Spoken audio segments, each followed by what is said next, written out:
segmen kisah seram.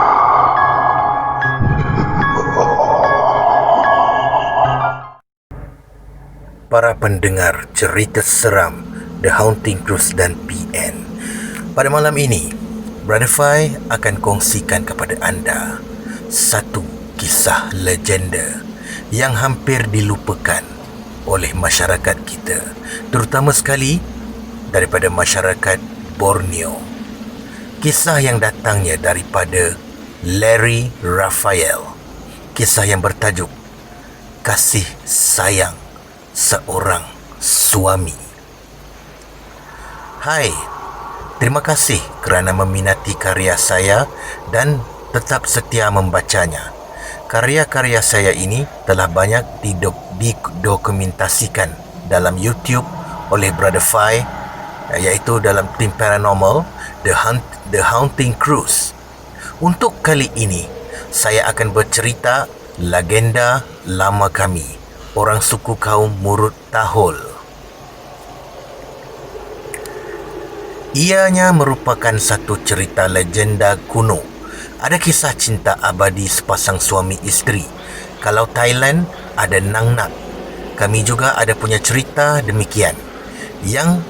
Yang kelihatan semakin lama, semakin lenyap dan hilang di arus kemajuan negara. Ada sepasang isteri muda yang baru berkahwin.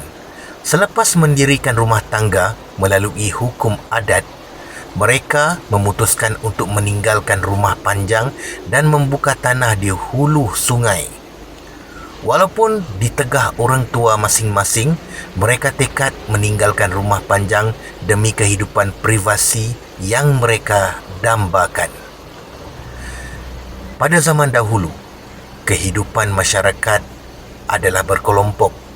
Bagi orang Murut, rumah panjang merupakan cara hidup bermasyarakat yang selamat dan kuat. Susah sama-sama dipikul, senang sama-sama merasa. Kemudian, kehidupan rumah panjang ini membuatkan mereka selamat daripada serangan pemburu kepala. Abol dan Anil telah ditegah daripada menjauhi kemasyarakatan rumah panjang demi keselamatan mereka. Lagipun, mereka masih muda. Di hutan tebal terlalu banyak pemangsa. Selain hewan buas dan pemburu kepala, makhluk-makhluk gaib dan jahat banyak berkeliaran sama ada di dalam sungai maupun di atas daratan. Anil merasa begitu bahagia bersama suami tercinta dia, si Abol. Sebagai wanita yang membesar dengan resam adat tradisional yang kuat, kesetiaan dan kasih sayang dia terhadap suaminya begitu mendalam. Sebulan sekali, orang tua mereka akan datang menziarahi mereka dengan menaiki perahu. Walaupun dipujuk beberapa kali, mereka berdua tetap menolak secara spontan, secara sopan untuk kembali ke rumah panjang. Kehidupan mereka dirasakan begitu bahagia sekali. Rumah yang cantik, hewan peliharaan yang banyak dan tanaman sayuran yang subur serta padi yang menguning. Memang mereka agak jauh daripada penempatan rumah panjang, tetapi kehidupan beginilah yang amat mereka idamkan. Alkisahnya bermula ketika Anil mengandung anak pertamanya, dan kandungan itu semakin lama semakin membesar. Suaminya Abol berjanji yang jika kandungan itu sudah masuk 8 bulan, mereka akan meninggalkan rumah dan ke rumah panjang untuk proses kelahiran anak pertama Abol. Begitu bahagia sekali Abol kerana bakal menimang anak pertamanya. Ketika kandungan Anil masuk bulan ke-8, sudah tiba masanya mereka harus berangkat pergi untuk sementara waktu supaya Anil dapat melahirkan anaknya di rumah panjang, kerana di situ dia boleh dirawat oleh bidan kampung dan kedua orang tuanya. Kusangkakan panas di tengah hari. Rupa-rupanya hujan sampai ke malam. Abol ditimpa kecelakaan. Dia dihempap kayu Namun dengan sedaya upayanya, dalam keadaan cedera parah, masih mampu kembali ke rumahnya. Setibanya di rumah, Abul terjelepuk jatuh dan serta-merta meninggal dunia. Anil terkejut dan meraung melihat suaminya yang berlumuran darah dan sudah tidak lagi bernyawa. Dalam keadaan yang syarat mengandung, dia menarik tubuh mayat suaminya ke atas rumah dan kemudian turun mengambil air dan membersihkan seluruh tubuh badan Abul, sang suami yang amat dia cintai. Oleh kerana perutnya sudah membesar, Anil terbatas untuk bergerak pantas. Kepada siapakah lagi mahu dimaklumkan dan meminta pertolongan? Selama mereka tinggal setahun di situ, tidak pernah ada orang sampai ke sana, melainkan orang tua mereka. Itu pun 2 kali. Anil benar-benar tertekan.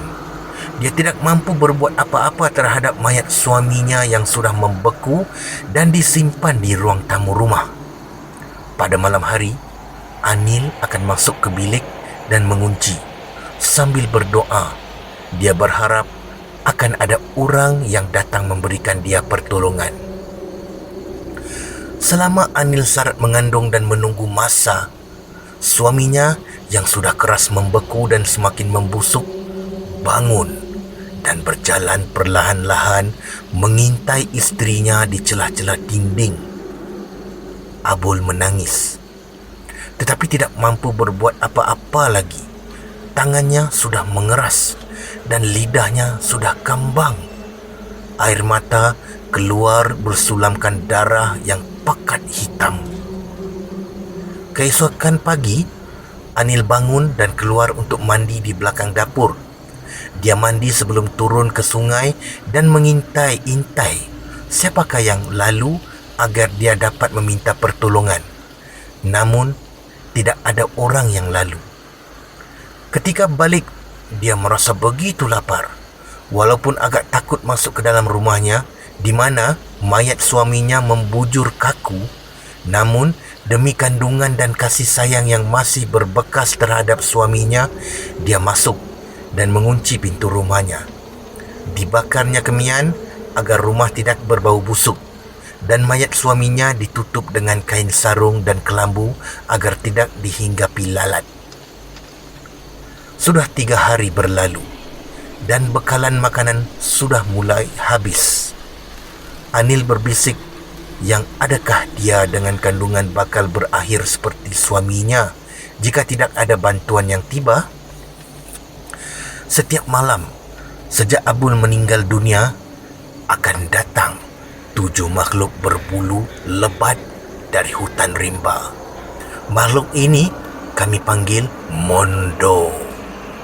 Mereka berbulu lebat di seluruh tubuh badannya dan mata amatlah merah pekat. Sebenarnya makhluk ini ingin melahap Anil yang syarat mengandung anak pertama. Oleh kerana Abul belum dikebumikan dengan cara yang sempurna, Abul bertekad melindungi isteri dan anak dalam kandungan Anil. Ketika Anil terlelap, Abul sedaya upaya keluar dan mengunci pintu luar rumah. Dia membakar jamung dan memegang kayu untuk mengusir para Mondo ini. Begitulah setiap malam. Ketika Anil terlelap tidur, dia akan keluar rumah untuk mempertahankan orang tersayangnya daripada menjadi serangan hantu Mondo yang ganas.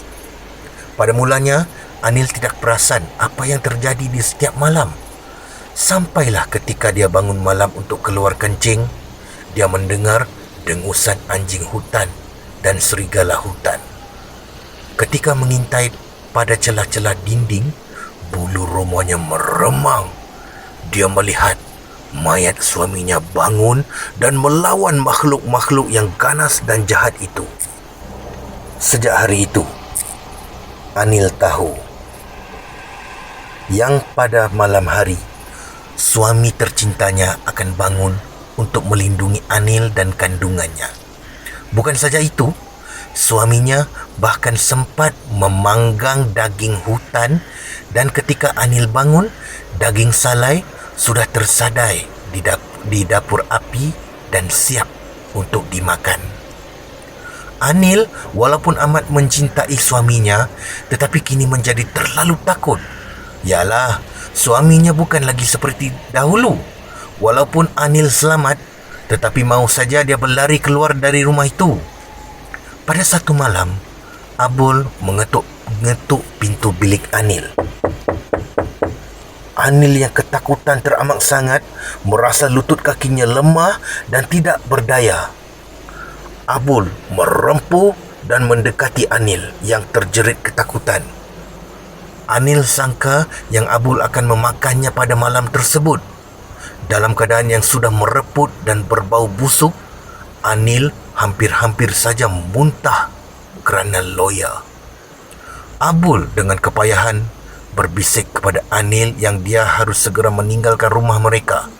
Kali ini, para mondo datang semakin banyak dan tidak tahu adakah Abul mampu melawan mereka seperti sebelumnya. Di bawah lantai, Abul ada membuat pintu jalan rahsia untuk terus lari ke sungai. Abul membuka pintu itu kerana bumbung rumah mereka dilempar kayu-kayu hutan secara bertubi-tubi.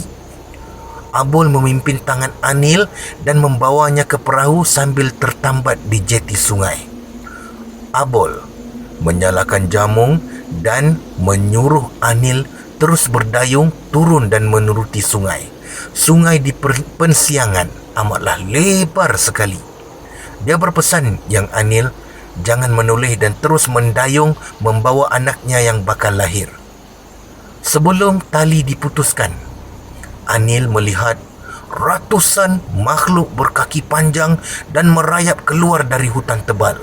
Mereka merosakkan rumah tersayang mereka dan sebahagian lari turun untuk mengejar mereka. Anil menangis melihat Abul yang membusuk rela mempertahankan dia yang syarat mengandung.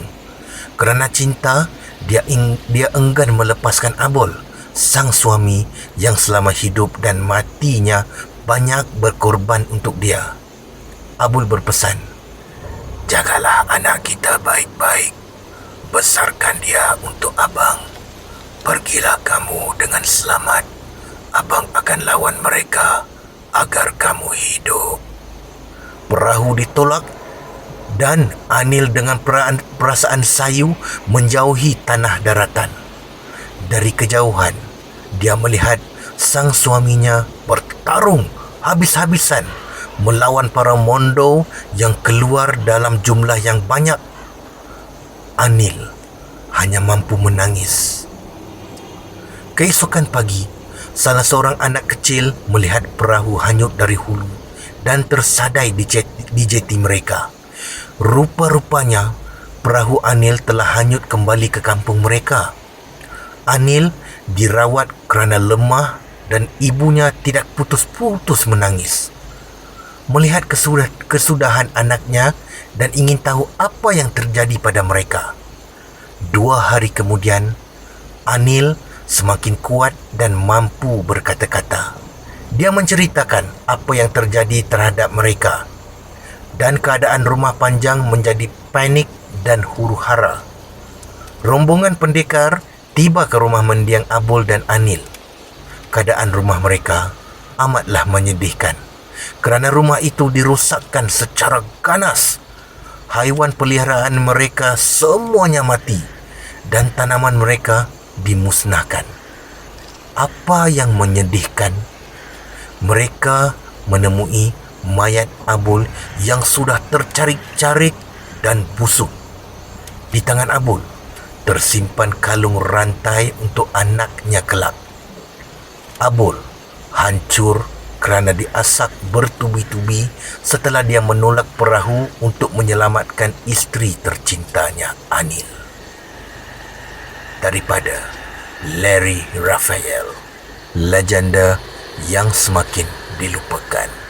Sekian, terima kasih, Brother Fai.